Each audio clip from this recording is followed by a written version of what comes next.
সিরাজগঞ্জে নানা আয়োজনের মধ্য দিয়ে পালিত হয়েছিল পিঠা উৎসব ২০২৬। সিরাজগঞ্জ জেলা প্রতিনিধি মোহাম্মদ মুসলিম উদ্দিন সিরাজীর পাঠানো তথ্য ও চিত্রে দেখুন বিস্তারিত।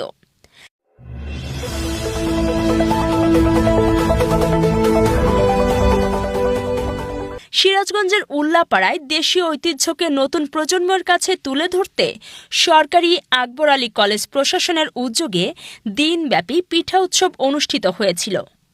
মঙ্গলবার ২০শে জানুয়ারি ২০২৬ এসো সবাই মিলে পিঠা খাই, আনন্দ উৎসবে মন রাঙাই এই স্লোগানকে সামনে রেখে সরকারি আকবর আলী কলেজ মাঠে প্রতি বছরের ন্যায় এই বছরেও বৃহৎ পরিসরে এই পিঠা উৎসবের আয়োজন করা হয়েছিল।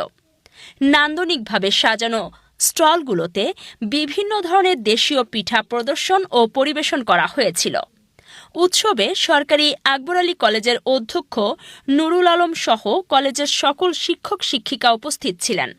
এছাড়াও উপজেলা ছাত্রদলের আহ্বায়ক জিয়াউর রহমান জিয়া, কলেজ শাখা ছাত্রদলের সভাপতি রিফাত হাসান সহ শিক্ষার্থীরা স্টল পরিদর্শন করেছেন। পিঠা উৎসবে কলেজের শিক্ষার্থী, অভিভাবক ও বিভিন্ন শ্রেণীপেশার মানুষ অংশ নিয়েছিলেন। তারা এই আনন্দঘন পরিবেশে দেশীয় পিঠার স্বাদ উপভোগ করেছেন। এই সময়ে অনার্স প্রথম বর্ষের বাংলা বিভাগের শিক্ষার্থী মুসাম্মদ আয়েশা সিদ্দিকা মিতু বলেছেন, এই ধরনের আয়োজন শিক্ষার্থীদের দেশীয় সংস্কৃতি সম্পর্কে জানতে সহায়তা করে এবং পড়াশোনার পাশাপাশি মানসিক আনন্দ যোগায়। এই অনুষ্ঠানে তথা উৎসবে কলেজের বিভিন্ন বিভাগের পৃথক পৃথক ১৫টি স্টল স্থান পেয়েছিল। এই সকল স্টলে শিক্ষার্থীদের নিজ হাতে তৈরি করা ৪০ রকমের দেশীয় পিঠাপুলি প্রদর্শন করা হয়েছিল।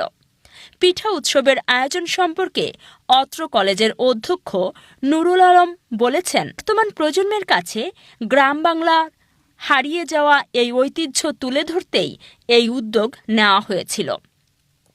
ভবিষ্যতেও এই ধরনের আয়োজন অব্যাহত থাকবে বলে তিনি জানিয়েছেন। পিঠা প্রতিযোগিতার বিচারক মণ্ডলীর প্যানেলে উপস্থিত ছিলেন প্রফেসর মোহাম্মদ মঞ্জুর মোর্শেদ ভূঁইয়া, উপাধ্যক্ষ সরকারি আকবর আলী কলেজ, নীলুফা ইয়াসমিন, উপজেলা মহিলা বিষয়ক কর্মকর্তা এবং তানজিলা রহমান, সিনিয়র শিক্ষক, হামিদা পাইলট উচ্চ বিদ্যালয়। বিচার বিবেচনার মাধ্যমে বিজয়ীদের মাঝে পুরস্কার বিতরণ করা হয়েছিল। সুন্দর ও সুশৃঙ্খল আয়োজনে দিনব্যাপী এই পিঠা উৎসব এলাকাবাসীর প্রশংসা কুড়িয়েছে।